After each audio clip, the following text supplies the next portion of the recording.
se on näitä perinteisiä aika säilyviä ruokia, että aamulla syödään joko myslimössöjä, eli cornflakesia, mysliä, kauraryynejä ja maitojauhetta ja siihen päälle vähän hilloa.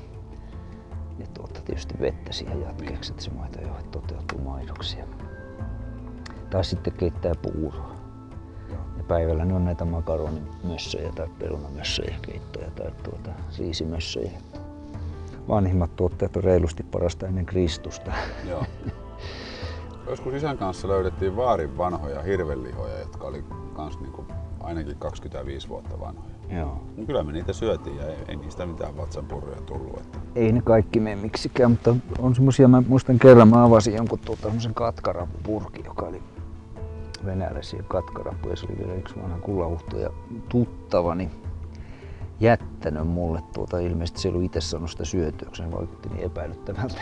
Sitten se ajatteli, että viedään se sille luhdalle, että sehän kyllä, sillehän se varmaan kelpaa. Se on siellä mettässä, se on niin surkea, köyhä, säälittävä räpeltäjä, niin sillähän maistuu mikä hyvänsä. Ja se oli mullakin monta vuotta sitten, mä ajattelin uteliaisuutta, että pitäisikö tuo avata.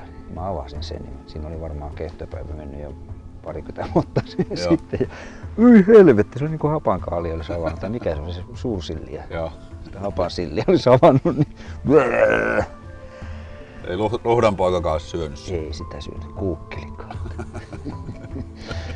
Kuukkelit istui tuossa lähistöllä ja oksensi kaukaa, kattelikin sitä.